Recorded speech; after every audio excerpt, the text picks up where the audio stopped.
resuming with our agenda. We have a brief report on violence, vandalism, and substance abuse for the 09-10 school year. Dr. Kegler? Yeah, we pass this, pass copies out down that way. I think this should be enough. How many we have? One, two. Here we go. Some of them definitely have more. What? 7 to half. Oh, really? Here, I got one for him. These slides. Yeah, but That's okay.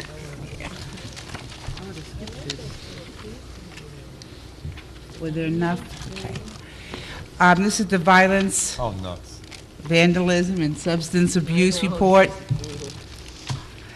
As you can see from this, is the comparison from the 2008 to the 2009 school years. The student enrollment from one school year, from the 08-09, was 11,769. Last school year went down to 11,648. The violence report has gone down from 112 to 108. The vandalism has gone down, was cut in half from 30 to 15. The weapons stayed the same, of 8 cases in each of the school years.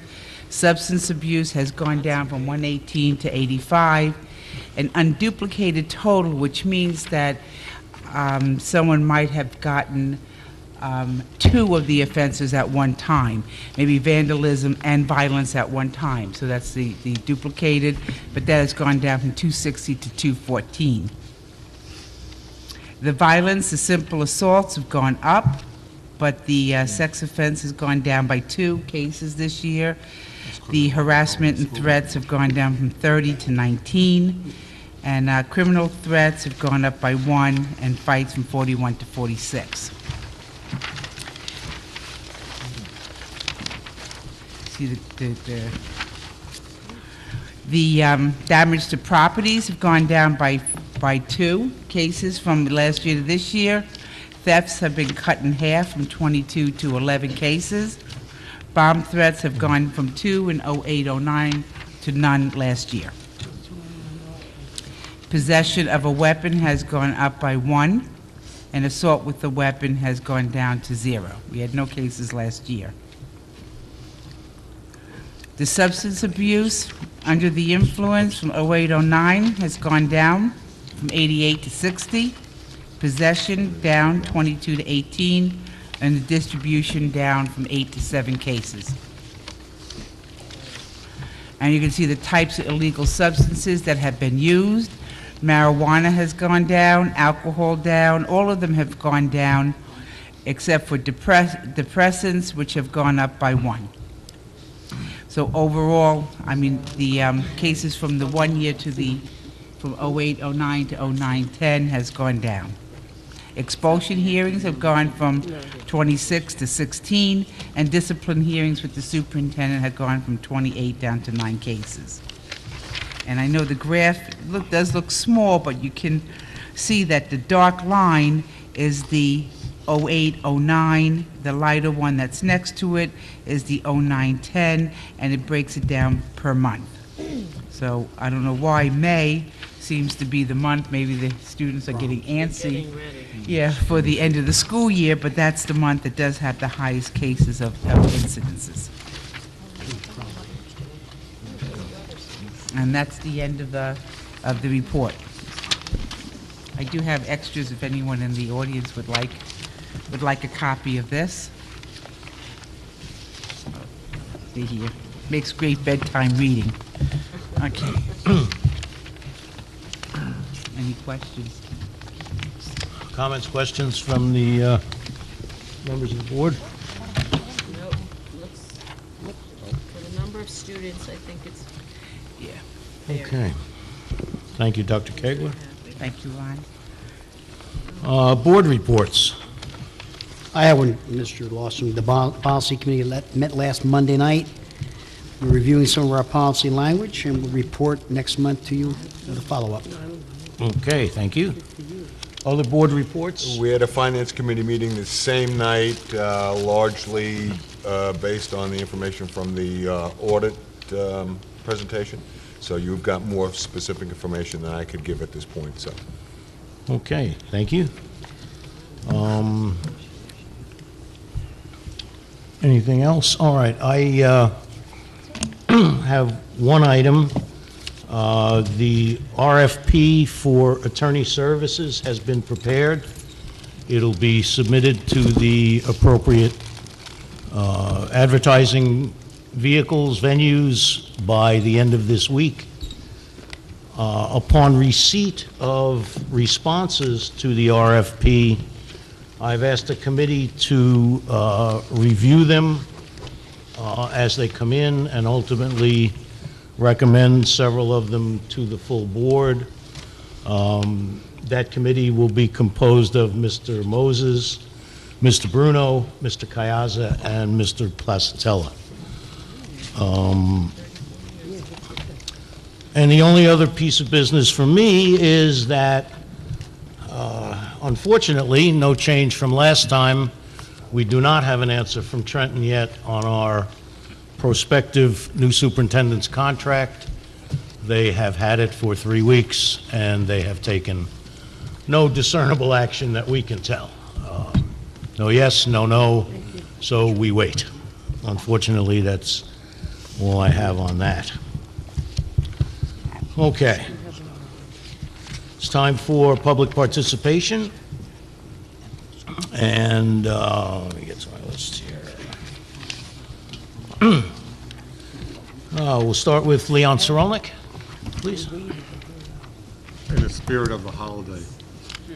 In the spirit of the holiday. Holidays.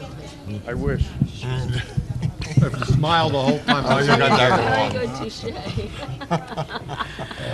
It's the spirit of giving. On Tuesday morning, December 7th, there was a front page story in the New York Times about a test called the Program for International Student Assessment, which was given to the elite students in 65 countries. Can you guess what comes next? The headline above the story read, "Top test scores from Shanghai stuns educators." The first paragraph of the story tells it all. With China's debut in the international standardized testing, students in Shanghai have surprised experts by outscoring their counterparts in dozens of other countries in reading as well as in math and science, according to the results of a respected exam. The story goes on to explain that even taking into account the difficulties of comparing students from different sized countries and cultures, those results reflect a greater emphasis on teacher training and more time spent on studying rather than extracurricular activities such as sports. The results showed that the U.S. came in 23rd or 24th in most of the subjects. Secretary of Education Arnie Duncan reluctantly stated the obvious statement that we can quibble or we can face the brutal truth that we are being out-educated. Now look at what the Freehold Regional High School District has to deal with.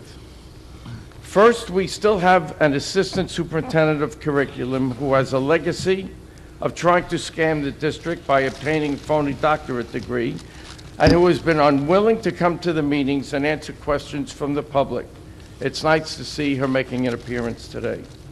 We want to know what plans she has to prepare the students in this district to face the challenges that will improve their competence in all areas of education so they can rise above countries like Slovenia, Liechtenstein, Estonia, Hungary, and 21 other countries who rated above us.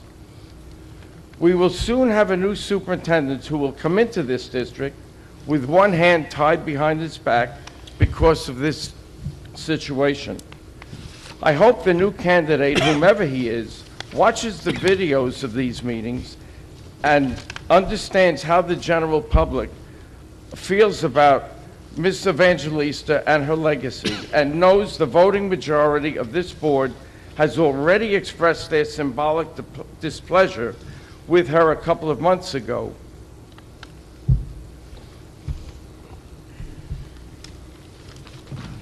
By voting against her reappointment as Assistant Superintendent of Curriculum. I implore this board to act appropriately. You spend thousands of dollars on a search team to find and recommend a new superintendent. You are going to pay him a lot of money to help restore the good name of this district. You could not hand him the situation with Ms. Evangelista and expect him to do the job he was hired to do.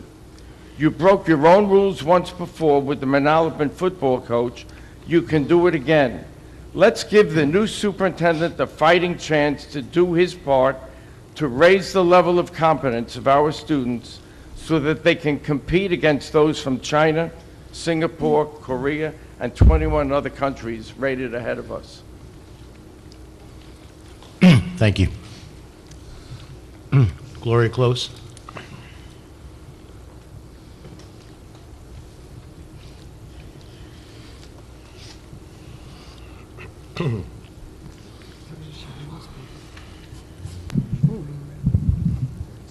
Page 5, the ROTC drill, the total amount 18,000 that you will be approving, 18,381.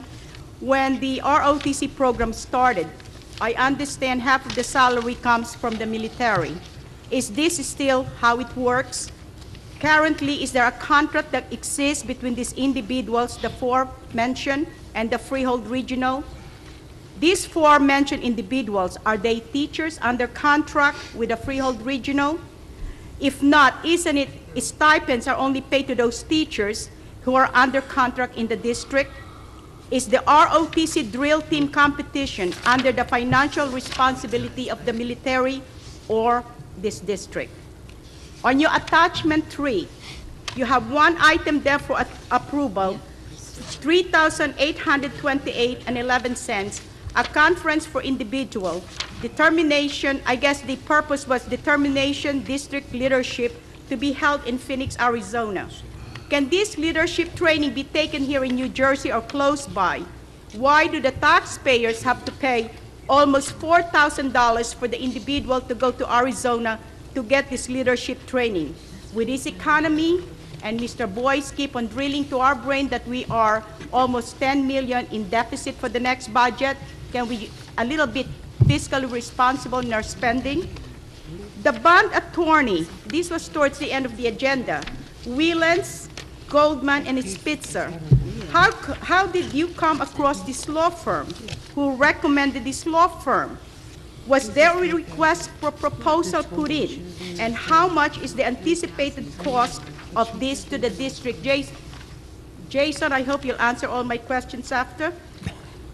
Approval of the staff members to serve as a virtual SAT prep program facilitator in your agenda.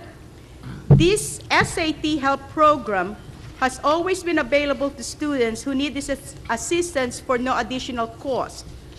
What is the current cost per student for this SAT prep class? Where did the money come from to pay these teachers? Does this money come from curriculum and instruction budget? I guess, Mrs. Evangelista, you can answer that.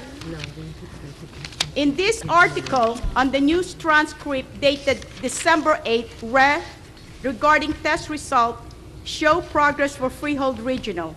According to information from the State Department of Education, all of the Freehold high schools, with the exception of Manalapan again, did not make it. I mean, they made it except Manalapan. As a taxpayer of Manalapan, I would like to know what happened. We failed last year, and Manalapan did not pass again the AYP this year.